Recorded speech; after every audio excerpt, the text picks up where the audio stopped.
you cannot be trusted to deliver free, fair, and transparent and verifiable elections.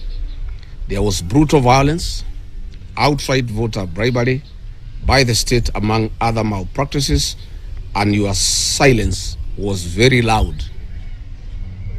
There was extreme violence in Kaspul Kabondo. In Emurua Dikir, the recently concluded by-elections, all meetings were conducted in the evenings and late in the night. The chairman and his commissioners were aware of what was going on and they never spoke. Unfortunately, since you are state playbook masters and UDA sympathizers, a peaceful campaign period in Kalou has made you too clever all of a sudden after realizing that UDA is losing the election. Do not take Kenyans for a ride. Kalou has been very peaceful. There has not been violence of any magnitude that could cause anybody to cancel or postpone an election. There has only been 3 incidences that are minor. 1, the defacing of posters belonging to the UDA candidate and the DCP candidate. On 1st July 2026, at the Royal Garden Hotel in Kalou Town, Nyandarua County, officers and staff of DCP were brutally attacked by police officers and UDA officials. Their phones and other materials were taken away. 8 reports and statements at Kalou police station were made, and to date, no action has been taken. The notorious Nairobi Sierra gang of rogue police officers that attacked me and Christians at Wetima Church in January is the same group that was led by Mathira Member of Parliament, Eric Wamumbi, to attack DCP officials at the Royal Garden Hotel. So, Mr. Ethokon, whatever violence that has been witnessed in Kalou has been perpetrated by the state. You cannot therefore say you can punish the people of Kalou by postponing their elections on account of violence, whereas it is the government that has created violence in Kalou. The people of Kalou are very peaceful. All the candidates are working together and nobody is fighting each other. The little violence that has been witnessed in Kalou has been done by the state. And we wonder, Mr. Ethokon, you never condemned violence in Bere. You didn't condemn violence in Kaspul Kabondo. You didn't condemn violence in Malava. How come you are condemning non-existent violence in Kalou and threatening to postpone an election for non-existent violence? What is in Kalou is anticipated violence, and I will be explaining. All this violence is being organized by Mathira Member of Parliament, Eric Wamumbi, and his wife, and Moses Kuria, using goons brought to Kalou from outside the constituency. As we speak this morning, the Nairobi Sierra team is in a hotel in Kalou under the command of Eric Wamumbi and his wife Betty Maina. And this morning, a team of heavily armed officers have left Muranga to join this team at the request of Betty Maina, headed by Felix Mayu, an officer from Maragua Police Station. All those officers are heavily armed in plain clothes, and they are going to join the Nairobi Sierra in preparation of violence in Kalou. What we are saying is that the violence is by the state. The people of Kalou are very peaceful, and there is no violence between the people of Kalou among themselves. Yesterday, additionally, ahead of 16th July 2026 by-elections, UIBC commissioners are dining with the state to procure and deliver an unfair and predetermined by-election result in favor of the ruling party's candidate. Please allow the people to decide. You have openly defied all odds to call to order an election of open bribery by the state led by cabinet secretaries, principal secretaries, and state officers who were actively involved in the by-election campaign and breaching the constitutional and legal provisions of Article 75 and 77 of the Constitution of Kenya 2010 and Section 14 of the Election Offences Act 2016. The world and the citizens of Kenya have all witnessed the brazen breaches of the constitutional and legal safeguards aimed at guaranteeing a free and fair and verifiable election. Let me pay special tribute to the media that has captured the wanton bribery by state officials in Kalou. All the newspapers, all the TVs, I want to thank the media. And the chairman of IBC is now complaining there is bribery in Kalou and saying he can cancel the election because there is bribery. Yet the media has been capturing every day, mainstream media, social media, everybody has seen the wanton bribery going on in Kalou by state officials. Mr. Chairman, how can you threaten to cancel an election because state officials are bribing people, yet you have the law to stop them? You have not summoned any of them. You have not ordered them out of Kalou. Why do you want to punish the people of Kalou? Over the last few weeks, state officers and top government officials are on the Kalou by-election campaign trail and on a bribery spree. Indeed, the government officials are actually more than the voters in Kalou. Helicopters are almost causing accidents in the air. We need to establish a traffic department to control traffic in the air because of the helicopters in Kalou. The number of fuel guzzlers in Kalou. All hotels are full. There is no accommodation facility in Kalou because of the government presence. And they are all doing bribery during daylight and at night. Miraculously and curiously, the government of Kenya's development agenda has crystallized in one constituency at the same time. And we have seen the issues of government tokens, including mattresses, gas cylinders, cash handouts, water pipes, purchase of IDs, police intimidation, violence. In fact, even a train has been given to the people of Kalou. And 2 days ago, they even have received boats in a dam where there is no fish or fingerlings. The chairman of IBC, Mr. Erastus Ethekon, has remained silent when William Ruto has used over 1 billion Kenya shillings in cash in bribes and put 10 billion shillings of taxpayers' funds through his agents to bribe voters until the election in favor of the UDA candidate. After all these schemes have failed and the government polling machinery have reported that the UDA party candidate is performing dismally, IBC gets instructions and through their chairman, Mr. Erastus Ethekon, threatens to postpone or cancel the elections. And we asking Mr. Ethekon, where were you? This bribery has gone on for the last 2 months. Why didn't you stop it? There is no violence in Kalou. Violence was in Malaba, you never stopped it. Violence was in Narok, you never stopped it. In Kaspul, Kabondo, people were killed, you didn't stop the election. You are now being used by William Ruto to postpone the election because he knows he faces a humiliating defeat next week.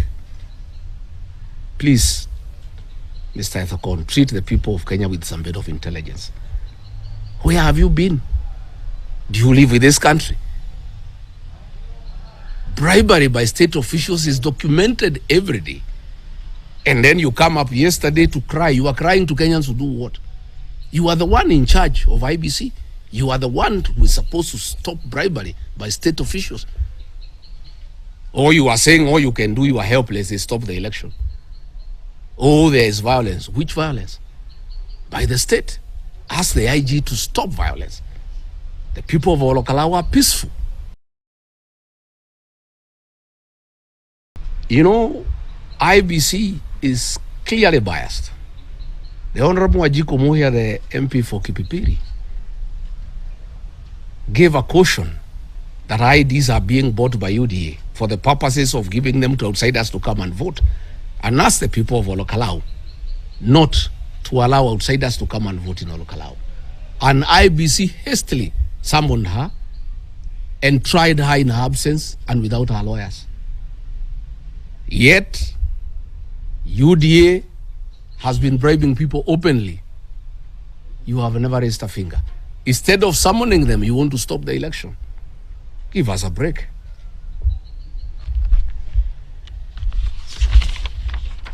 The following state officers and government officials have openly been involved in electoral campaigns and malpractice in Kalou, among others. The Honorable Alice Wahome, Cabinet Secretary for Lands, Public Works and Housing and Urban Development. William Kabogo, Cabinet Secretary for Information, Communications and Digital Economy. Davis Chirchil, Cabinet Secretary for Roads and Transport. Rebecca Miano has actually left her office. She has put up an office in Olkalau. She even tried to summon the ACK Church for a seminar on tourism to bribe them to campaign for the UDA candidate. And the ACK parish ministers told her off. She had called them for a seminar in Naivasha. I don't know what ACK church officials have to do with the tourism in Kenya. She has left her office. She is actually working from Olkalau. Nixon Coril, the Principal Secretary, State Department of Lands. Patrick Mariru, Principal Secretary, State Department for Defense. Alex Wachira, very notorious. He has even removed the transformers from Mbere and taken them to Olkalau. The transformers he took to Mbere during the Mbere by-election, he has now removed them and taken them to Olkalau. Joseph Bogwa, the Principal Secretary for State Department for Roads. All roads in Nyandarua, in all the neighboring constituencies, have stalled. But in Olkalau, he is there launching roads. Mary Mudhoni, the Principal State Secretary for Public Health, she was having, with Aden Duale, a medical camp and demanding IDs before people are treated. I don't know what an identity card would inform when you are treating somebody. I thought they are supposed to take their blood pressure, their temperature, and their sugar levels.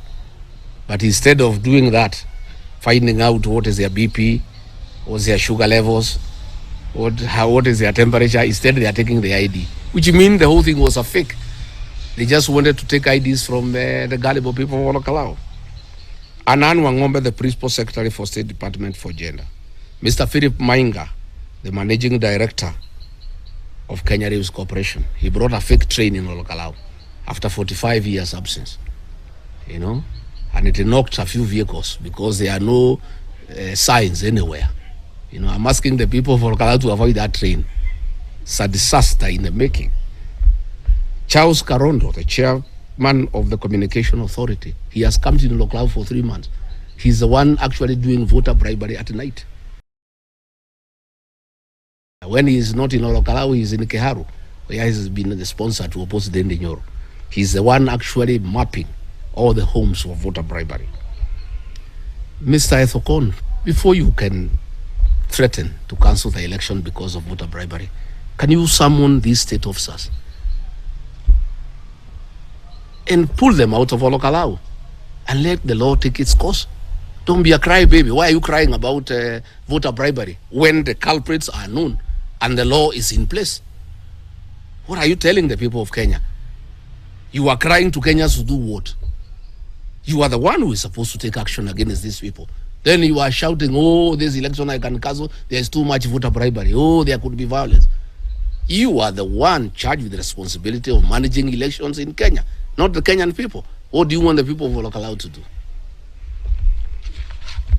I just wonder. Yesterday, the fake deputy president and leader of majority Kevani Ichung'wa summoned deputy county commissioners in Gilgil and told them to create an infrastructure today to meet chiefs and assistant chiefs who shall be given money for bribery on Sunday night and election night to go and bribe people in every house. So the chiefs and the assistant chiefs will be meeting Kindiki and Ichung'wa today. And Ichung'wa did tell them that they are in charge of IBC. In fact, Ichung'wa went ahead to tell the government officials that they have bought a house in Karen for Mr. Ethokon at 80 million. Ethokon did not have a house in Nairobi, he was living in Turkana. I want to challenge the chairman of IBC to confirm whether he has moved to Karen and how did he purchase this house. He has been in office for a year. His income is not sufficient to buy a house for 80 million. Is it true what Ichung'wa is saying, that the government has bought you a house in Karen so that you can bangle the 2027 general election? And Ichung'wa told the officers that they have instructed Ethokon to make sure that the UDA candidate is announced the winner, even if he loses, even if people die. I want to challenge Ethokon. When did you move to Karen? You came from Turkana. You came to my neighborhood at a house of 80 million. Where did you get the money to buy a house for 80 million? It must be what Gachagua is saying, that they bought you the house and you do what they want. Mwangi Kujori has been calling the presiding officers and threatening them, offering them money to bungle the election. And those who refuse, he is intimidating them. That he has instructions to make from William Ruto to make sure the election is won. And he is telling them that if they don't help government, they'll face government wrath. I want to thank the returning officer and all presiding officers in Kalou. So far, they have been very firm. Please don't be intimidated. Kionjore, Ichongwa, Kindeke, Ruto will take you nowhere. Live up to the oath you have taken to conduct free and fair election in Kalou. I want to say, Bwana Ethakan, do the right thing. Don't try to postpone this election. Make sure there is no violence. Talk to the IG to make a public statement that goons will not be allowed into Kalou. Because if there are no goons, the election will be peaceful. The people of Kalou are extremely peaceful and they don't want violence. During the 25th commemoration of Gen Z protests, we saw police deployment in the city. How come they cannot secure a simple constituency in Kalou from goons, to the extent that the IBC chair is crying that he needs to postpone elections because of anticipated violence? We are asking IBC to discuss with the IG that plainclothes police officers are not deployed in Kalou because they are the ones who cause violence. They are the ones who cause violence in Bere. Plainclothes police officers are the ones who cause violence in Narok. They are the ones who are causing violence in Kalou. They are the ones that Eric Wamumbi and Betty Mine are planning to cause violence in Kalou. We want the IG to deploy only uniformed police officers in Kalou, so that if they cause violence, people can notice, they can take photographs and videos. We are asking plainclothes police officers to be kept off Kalou. Kwa timba kali za Afrika, Dab Radio ndio mpango mzima.